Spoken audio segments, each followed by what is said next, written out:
Hello everyone. My name is Danielle Dagba, and I have with me my co-host and husband, Alain Dagba. Now, before we go ahead and present our lovely guests for tonight, I would like to first welcome you. Welcome to ELELmedia show. It's a pleasure to have each and everyone here tonight. We have a powerful theme that we will discuss. But before we go ahead and start, I want to tell you a little bit about Earthlink Earthlight Media. Earthlink Earthlight, or ELELmedia, is a platform that we have created so that way we can bring the Brockton community together under one single vision, which is to make our city of champions a better place to live. Now, help me welcome tonight's guest, Don Fontaine.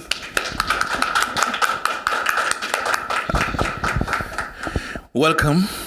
How are you? I'm doing well, thank you. Wonderful, wonderful.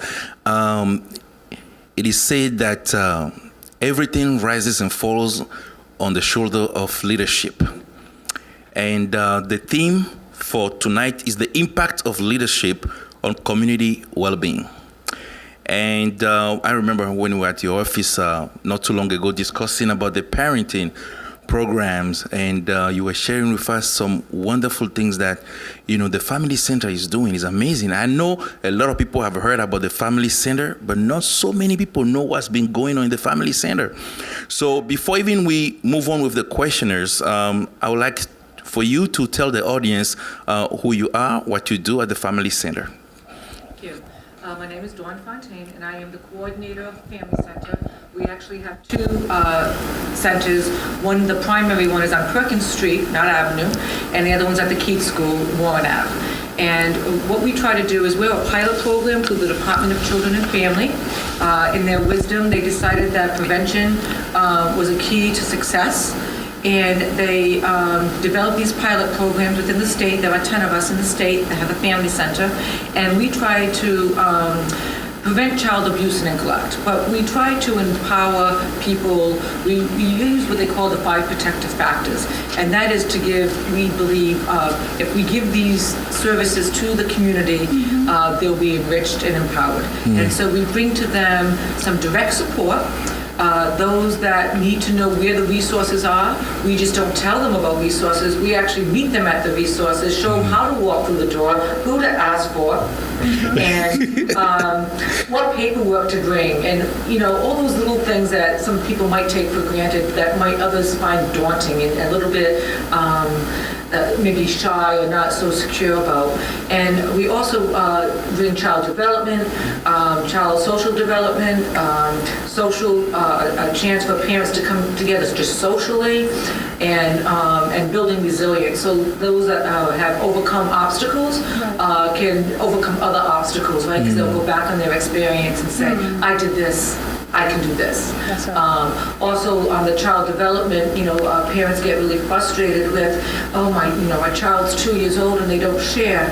Well, child development, the child at 2 years old doesn't know about sharing because you're in their world, right? They know their world up to their nose, and if you're in it, you're in their world, so they don't share. Or somebody who's frustrated because their son's not potty trained and not knowing that it's normal to have this difficulty, that you're not a bad parent because your 3-year-old's not potty trained, even though all the neighborhood kids are, and just to feel comfortable knowing that you're doing okay. Let's support you, let's give you some education, because there are some milestones that you are going to try to look for in your child, but that, let's just enjoy our child. They grow up so fast, and play on the floor, and let's do some things that show parents, make them feel more comfortable, right, and make them enjoy those times that they're with their children. Thank you so much. That's amazing what you guys are doing. What are some of the challenges that you face in your job at the Family Center? We have in the Brockton community lots of languages. Okay. We are privileged at the Family Center to be able to help out. I think we have about 7 languages that we speak at the Family Center. But that is a challenge for a lot of agencies in the Brockton community. I see. That when you go to the DTA, who there can't speak Spanish, or Haitian Creole, or Portuguese for see. you. When you go to the Brockton Neighborhood Health Center, who's there to help you communicate and help you with your child's needs. So that's a barrier that often comes up for a lot of the families in Brockton. Thank you so much. First question, tell us a little bit about the leadership role the Family Center is playing in the community, specifically. Well, we are trying to, and then you say the center, so I'm not the leader, Yeah. the center's the leader, right? So what is it that the community needs, and who is the best person to help us get there, right? So if, I don't speak Spanish, so if we have a community of Spanish-speaking individuals that need something, let's find somebody within that community that can help us at the Family Center be the leader and help those others be the leader. Because I don't know it all. You don't know it all. Right. And I don't know every background, every history of every person that can be out in the community, right? So we like to bring in the people that get best help. We work a lot with, for an example, the George School. Jeriel, I hope you're watching, is the adjustment counselor there. Right. He knows about his community. We share information so that that community can get the best knowledge that it can, and in the language that they can understand. Right. If we presented a PowerPoint in Spanish, a lot of them don't speak Spanish. Did I know that? No. But Jeriel did, and he educated me, and then now I want to bring in resources that can help that community. So I brought in people that spoke Spanish, and then we're able to communicate that workshop or whatever was going on. We've done a couple at the George School with their rights as citizens and immigration rights, and we also did working with the police as some of them were being targeted by the community to be involved. So we wanted them not to have them be victims. We had to give them some education. Absolutely. I brought them a PowerPoint or they did the workshop in English, Right. or gave them, I said, translated in Spanish, and thought that was the end all, that was going to do it for them, I would have been mistaken. That's awesome. So we brought in people that spoke their language, was able to communicate, and then we actually, within the little groups within the room, found that there were leaders amongst them, right, Okay. that would help interpret. Because even though you speak Spanish doesn't mean you speak the language or the dialect. Right. I see. Let's get real and get really knowing what the community is. And so within the little the tables, you could see somebody would take a leadership role, right? That's awesome. Talking about the leadership, those are the people that we have to target. Right? Not the norms, not the leaders that we know. The mayor's a leader, the superintendent's a leader, wonderful people. But we also need to target those in the community Right. that really have the ear, and really know what's going on in the community. That's awesome. That's very good. That's very Thank you good. very much. Now, from your experience, what leadership skills do you think the youth of Brockton need? The youth?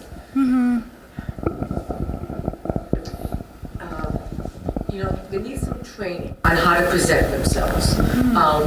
Unfortunately, people are judged, right? You meet somebody for the first time and you make some judgments about them. Their pants are hanging. They speak in a language that, as a professional, I would not speak. Exactly.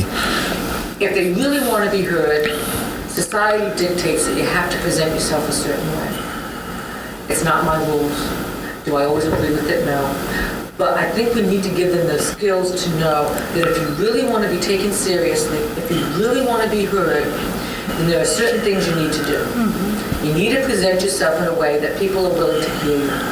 Because we have some great youth. I've done some wonderful work in my years' experience in different jobs. I've done some peer mediation training. I've worked with schools across Massachusetts. I've worked in 6 or 7 schools just in the Boston area. That we have youth that are phenomenal. They just don't have the skills. We give them driving lessons, but we don't teach them how to be a leader. And then all of a sudden, they're adults, and they were saying, okay, how come you're not a leader? I don't know. What am I supposed to do to be a leader? There's a problem there. Right? How do I present myself? How do I speak? How do I capture people's interest? How do I really have them hear what I have to say? And I don't think waiting until they were adults to teach them is the right way to go. Right? Even things that we're doing now, we know that we should teach them more about childcare and child development younger. Not because they're going to go out and get pregnant, because they need to know before they do. That's it. Right? We need to give them the skills, the driving skills. Peer mediation, I thought was a great program. A lot of adults didn't trust that the kids could do it. And they were always impressed afterwards when they saw them. And in all walks, I have an example of a young man. He was in a gang. He was in Boston. And he would brag to me how much he made. He was dealing drugs. And why did, and I'm thinking, why is he telling me these things? Right? Why is he even here if he really didn't care a little bit? So I took it as a sign that he wanted to know more. Exactly. And I kept on him a little bit. And we gave him the mediation training. It's a 20-hour training that he had to commit to. And through the process, I found out how intelligent he was. Although he presented himself as a gangbanger, as a drug dealer, there was something else for him, right? He actually spoke 4 languages. Wow. Wasn't doing well in school. His senior year, he found out I was coming out to do a site visit and wanted to speak with me. That last semester, he made honors, and he was accepted into a community college. Wow. And he was bragging to me. And to me, what a sense of knowing what your future is. When I first met him, he didn't expect to live past 20, and now he's planning to go to college. Amazing. Amazing. Amazing. I don't have all the success stories, but you find those pieces. Yes, yes. That I didn't judge him. I gave him skills. Right. And he went beyond my expectations. That's amazing. I was so proud of him, and then he wanted to share that with me, and he was proud of himself, and that he was looking for a future beyond the gang, beyond the drugs. That's amazing. I'd probably make him less money at that point, but That's I'm gonna go to jail for. That's a wonderful story. One of the questions that I was pondering about is what type of leaders will be able to really impact these young people and draw them to this ideology of being trained, having the skill as a young man to be a purposeful being and being able to have a future, the decency of being a human being. What type of leader could influence them? What is it that this person should have so that these young people, when they see that particular person, they can say, you know what, I want to be like that person? You got to hear more than just the words, their body language, what they're not saying, where are they coming from.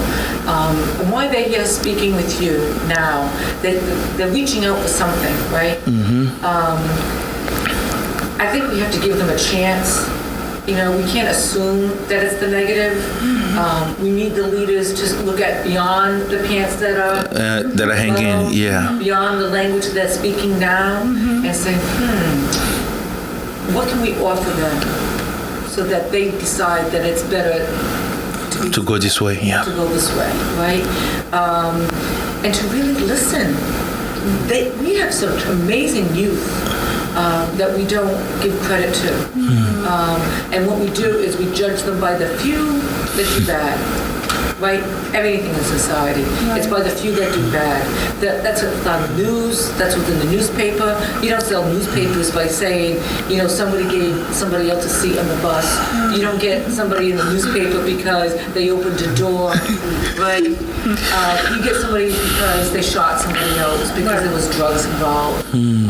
It's loaded with that, and not the good that's a piece of it. And I have to say, I'm not from Brockton, and when I was growing up, Brockton was one of those places you drove by really fast. I see. The image that was had. Right? Yes. But now working here, it's amazing the resources and the people that so care about others in this community. It just overwhelms me sometimes when I reach out to somebody and they're not doing it for the paycheck. They're really doing it because they care about. They have the heart for it. You guys, what you're doing, what the people in the audience do, what everybody that I know and I meet are doing for the community. let's listen to them. Those are our leaders too, right? And let's listen to them. Thank you very much. Before the commercial break, one more question for you. You should ask that question. Question, Dawn. What can we do to raise youth leaders within the community? Give them chances, give them opportunities, and give them skills. Peer mediation. How do they know how to mediate if you don't teach them the skills? There's youth courts that have been very successful. Have the youth learn about how do you be a peer that makes judgments on somebody else so that the person takes that and says, ooh, maybe what I did isn't right. Maybe it's not the principal or the teacher that's out to get me. Maybe what I did was wrong. So the youth court, teaching them those skills and then giving them the opportunities. You can't teach somebody and then say, okay, now that you know this, bye. Bye, I see. You have to give them the opportunity to be leaders. And I think at the Family Center, we are always looking for leaders. And somebody says, well, how old do you have to be a volunteer to help? There you I go. said, how old are you? I'm 12. Okay, let's go. They said, I can do this at 12? Of course you can. There's something you can do, yeah. You can lead somebody who's 5 or 6. They're looking up to you, right? Absolutely. So the elementary kids look up to the middle school kids. The middle school kids look up to the high school kids. The high school kids, it goes on and on. So all you have to do is find out what their interests are and then give them the opportunity to explore that interest and to teach others. That is amazing because there is a young boy of 12 years old tutoring my son at the library. And that's amazing. This is exactly what you're talking about. Exactly. Right. Thank you very much. We will now take the commercial break. We'll be right back.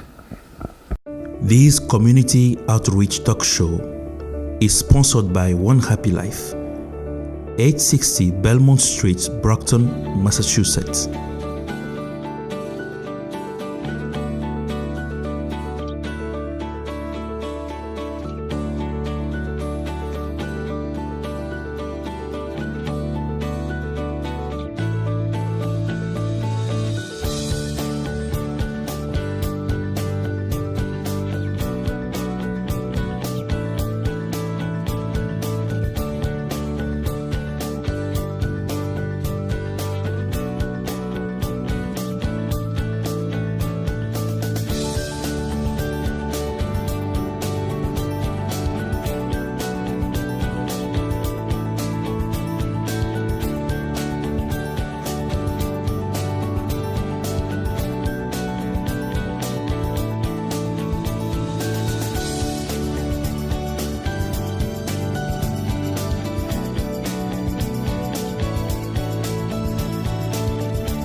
What does it take to make a business successful?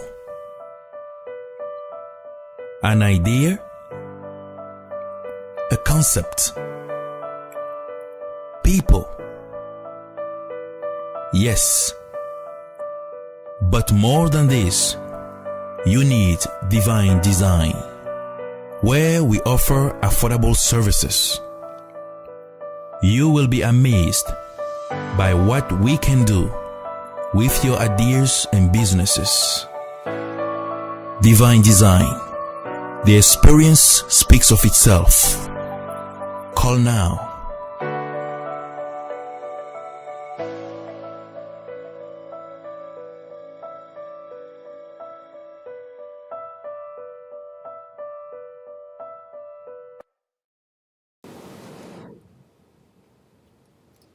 All right, welcome back.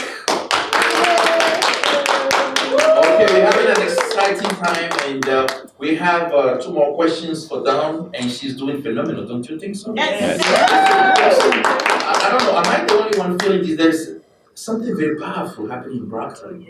I don't know if you're feeling it. People are connecting, organizations are coming together, ideas are coming together. It's amazing. And I think Brockton is the place to be at this particular moment. Thank you so much one more time for answering these questions. The next question is this. Based on your experience, how do you think the lack of leadership in families has negatively impacted the city, and what can we do about it? And I feel like this is not just the city, but there's an impact when families are disjointed or there's a separation. And I'll give you an example. I do a lot of work, and I've been trained to do the Nurturing Families program and Nurturing Fathers program. And during, I'm going to paraphrase a little bit, but during one of the trainings, we talked about the elephants. And when the male elephants were being killed for the ivory, for the tusks, there were no male adult elephants in the community. The juveniles went crazy, and the mother elephants lost control. They could not bring their children. They were stampeding the jungle and the vegetation and not listening. You know, and you think elephants, oh my God, right? So they actually had to bring in some adult male elephants to help the community, the elephant community. And I feel like this really impacts, I mean, we're talking about how people behave, right? And how do adolescents know how to behave if they don't have somebody to look up to, that's the mother and the father, all those figures. I mean, it doesn't have to be the mom or dad, but the male positive role model and the mom positive role model. How do they learn? As the saying, so the apple doesn't fall far from the tree, they learn from their parent. Absolutely. And so I think in one way, men were left the home because they couldn't get along with the baby mom, right, baby's mom. And so there was an assumption made that they didn't want to be part of the home because they left the home. And I think we're starting to get back to the point of they need to be held responsible, but they also have to be giving the skills and the opportunities to be part of the home and be part of that children's life. And though if they leave the mom, it doesn't mean they leave the child. And we don't want them just to be paying child support. We want them to be part of a child's life.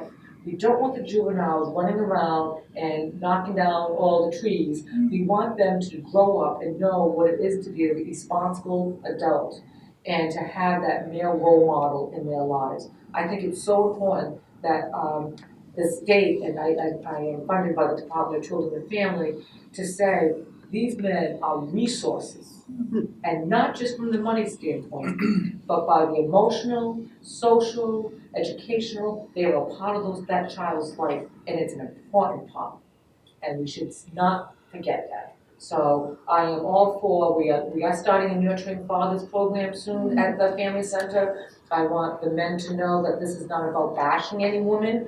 This is about empowering them, giving them skills. This is not about venting of what you don't have, but how about improving what you do have? How do you make that your child's life is better? That you can work through some difficulties with your partner so that it affects the child in a positive way. Let's get that back to that child, because they really need both parents. And they want the positive. They don't need that fighting. They need a positive influence. So I'm real thankful that the state's realizing it. They're doing a lot of programming. They're really looking at men as more of a resource, so that if, for an example, a child has to be taken away from mom, why isn't dad given the opportunity? Why is foster care the first option, right? Why is it that the male's not even given an opportunity, or they have to jump through all these hoops to get their biological child? It's ridiculous. If they're qualified, if they're able to take on that child and given support then they should. And the state's recognizing that. They're doing a lot of Nurturing Fathers program. It's a major movement. It's powerful, and I'm so excited for it. Wow, that is some great. No, I like This is a very powerful information that you're giving here. That's right. Thank you. That is some great news. I'm so inspired. So good to know that there is something like that going on in Brockton. Yeah, there's a lot of things going on in Brockton. We're working a lot trying to help the teen parents as well. As you know, we want to give them some positive influences, some mentors possibly, and give them a way to build their skills so that they become better parent. And that includes the mom and the dad, right? So even though they might not be together, that they will be with that child forever, right, as the child grows up. And we don't want to limit that experience for them. That is so good, John. Something that you said, I believe anybody who's willing to be taught can learn. Right. You know, you may not have it, but it's in you. You just need somebody to help you, you know, awaken that. It's in you naturally to be a parent, but somebody needs to help you, to remind you, give you the permission to be a parent. So Yeah. That's awesome. That's extremely awesome. Lastly, before we go to the audience, John, what do you think could be done to bring more synergy between government leaders, organization leaders, business leaders, and family leaders in the Brockton community? You know, when I got here, I realized how many resources were in Brockton. But I found them more to be like silos. Everybody had their piece of pie. Everybody got their grant funding, and I don't want you to take from me. Instead of working with us, they wanted to keep to themselves. I think Brockton is now awakening. Yes. We are starting to work together. We are starting to say that you want to do a parenting program, I have the resources to do the children's activities. Let's pull the money together. Let's do the parenting program with children's activities, and let's get a donation from the business so we'll have food. So we've gotten how many barriers away now, right? Let's get the children's activities, a meal, maybe transportation. Let's do away with barriers, right? And let's bring everybody together. I don't want your money. I want what's best for Brockton. And how can we do that, right? Let's build the businesses. Let's put the leadership. Let's, bring the agencies together and work together. And we are doing that. When we do a program, you'll see our flyers with many logos at the bottom. I put everybody's logo. I'll put mine last. I have, my ego's out the door because it's not about me. It's about the kids. It's about the families. Let's put that all aside. Let's pull our money. There's so little of it. Let's write a grant together. Let's do some workshops together. You know a language? Come on by. I'll give you some free space. I'll do the children's activities, and let's just make it happen, right? We work with BAMSI. We work with South Bay. We work with the Brockton Neighborhood Health Center. I work with WIC, DTA. We'll make it happen. And my motto right now is, we are limited by your imagination. So if you can imagine it, let's just do it. And let's make Brockton strong because we can work together to make it happen. We can't do it by ourselves. This is beautiful. That is awesome. Thank you so much, Don. So now we will ask anyone in the audience, if you have a question for Don, please come forward and you may pose your question. Known each other for quite some time, and what you've just said about the collaboration and working together is so encouraging. It's been gradually happening for a few years. As you know, I used to be part of Brockton Neighbors United, which is Community Connections now. And way back then, it's almost like we were, but more resources as they came in, they started segregating.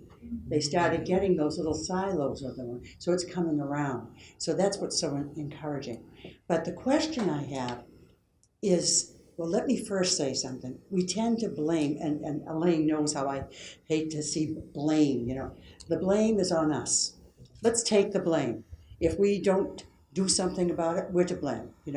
If you're not part of the solution, you're part of the problem. That's right. But the thing is, we blame the government.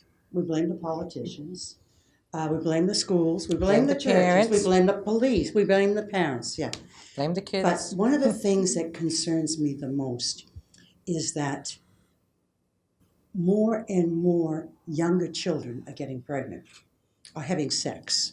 And even though statistics tell us that teen parenting is going down, We still have a lot of young people out there that never finished school with all the resources we had.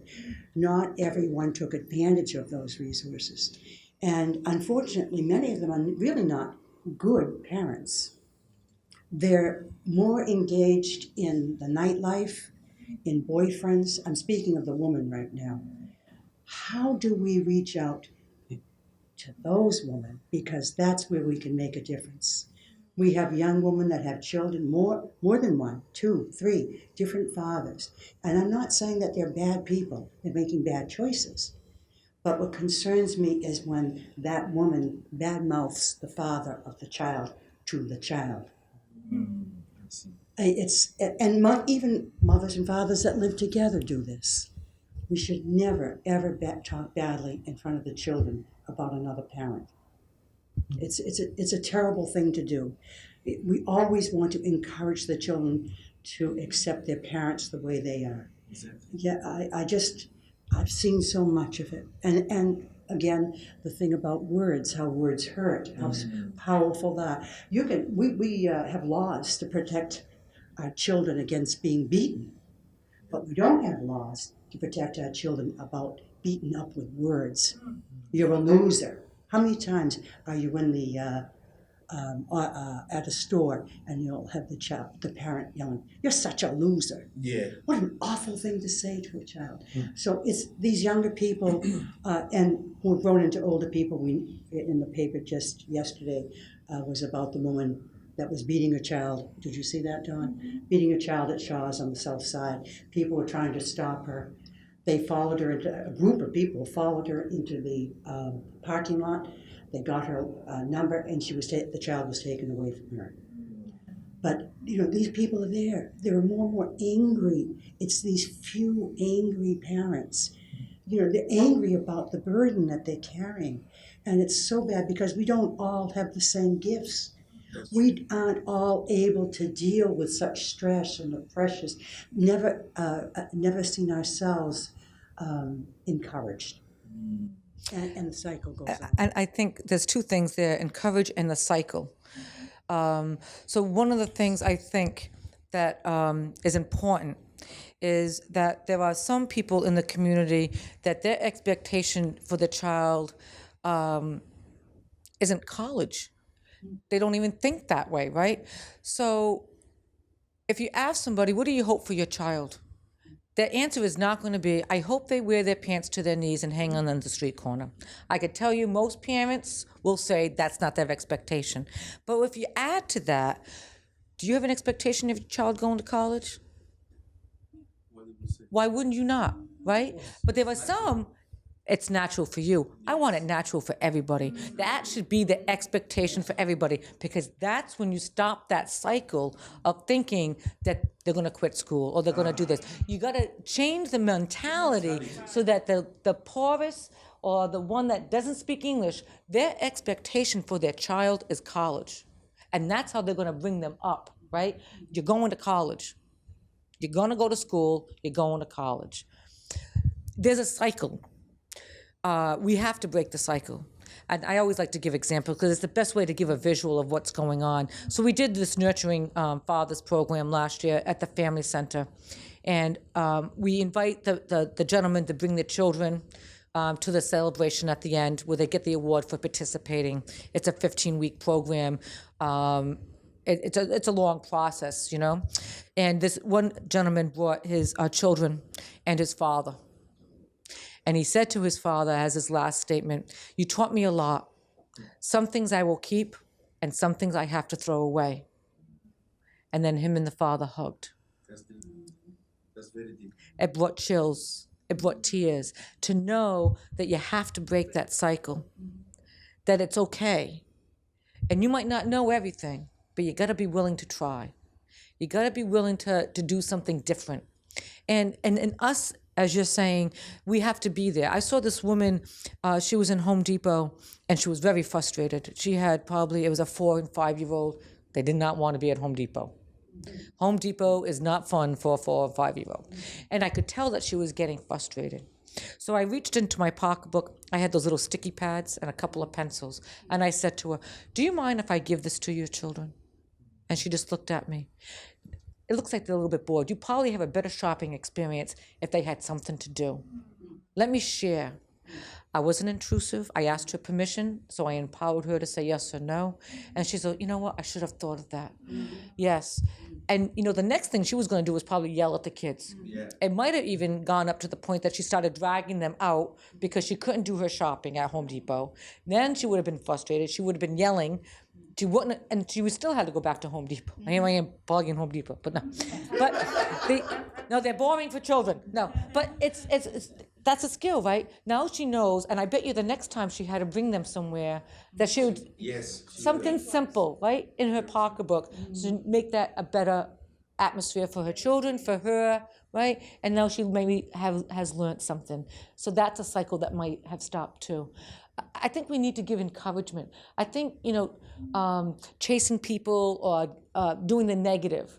When the person's yelling, said, you sound really frustrated.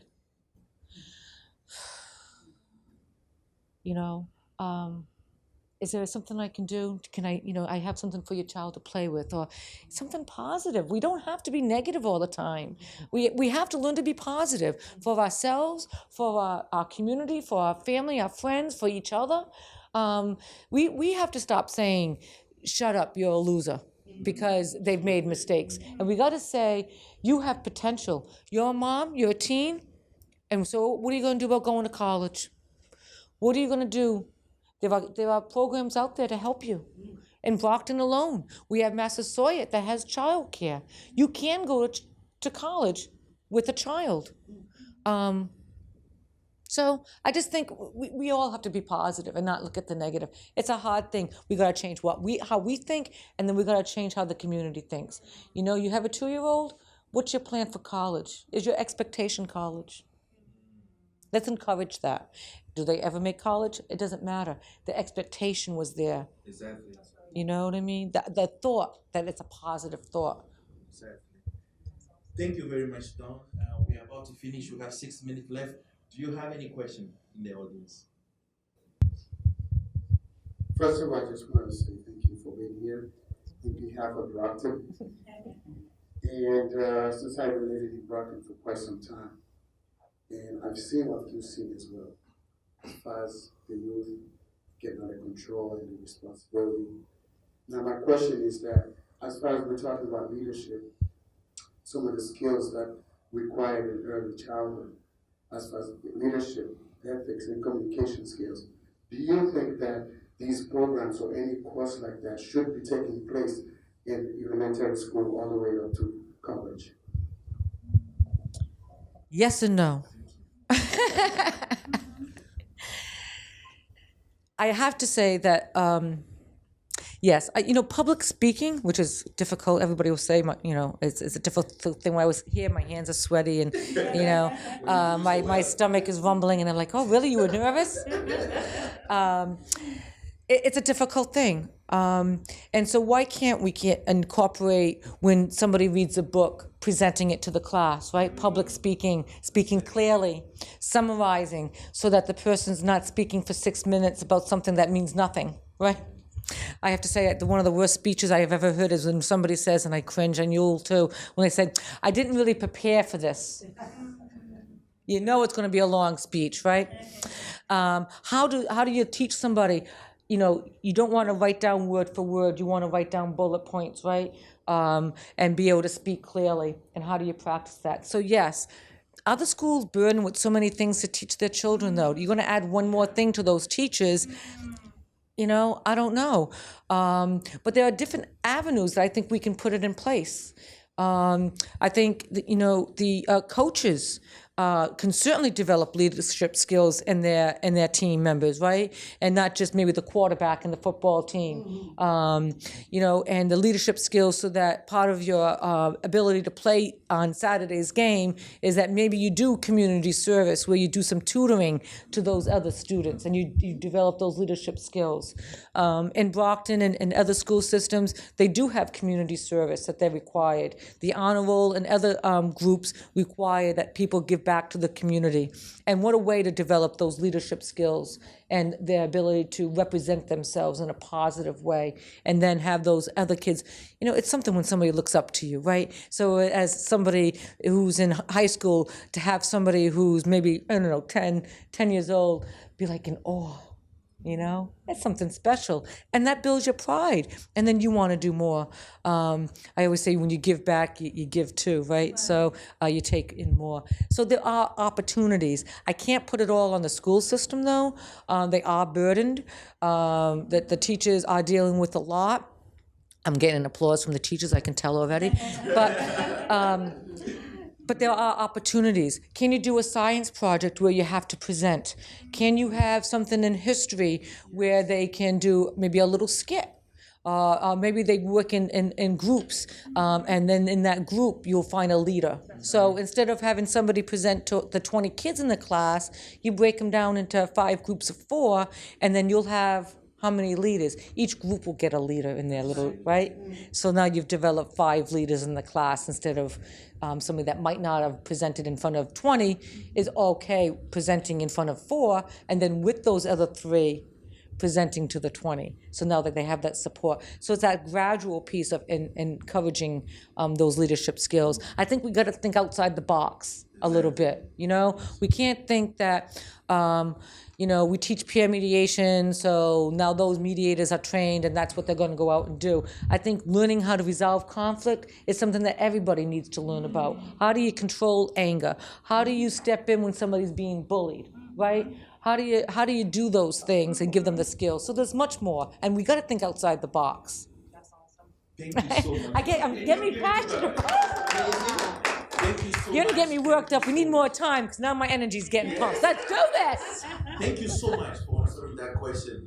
I know we're enjoying the show. Unfortunately, we are about to end the show.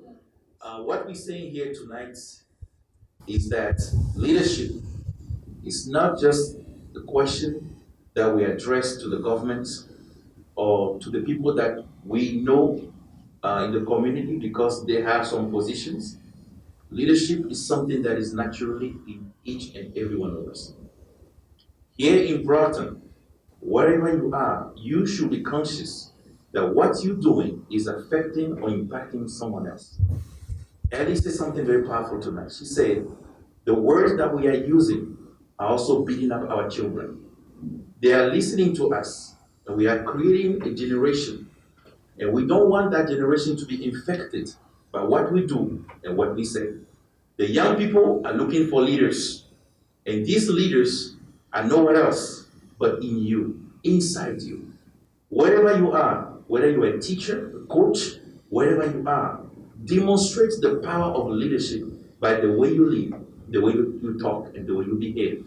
And by doing that, we believe that each and every one of us will do the best to make Brockton a better city and a better community. Thank you so much, and thank you for coming. Bye-bye.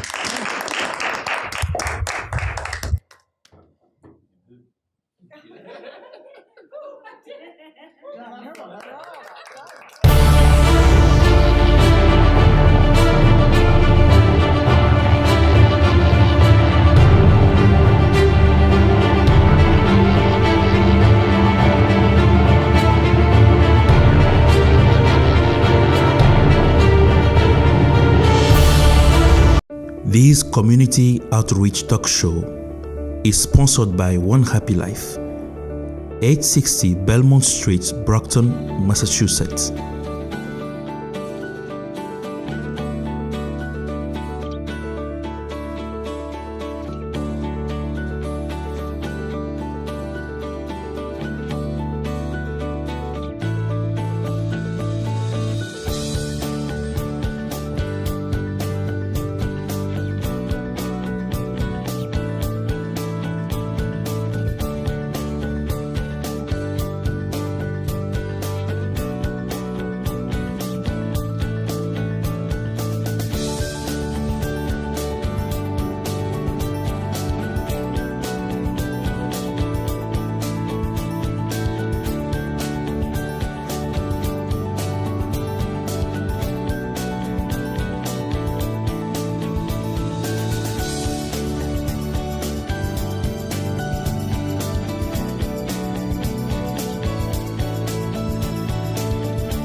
What does it take to make a business successful? An idea? A concept? People? Yes. But more than this, you need divine design, where we offer affordable services. You will be amazed by what we can do with your ideas and businesses. Divine design. The experience speaks of itself. Call now.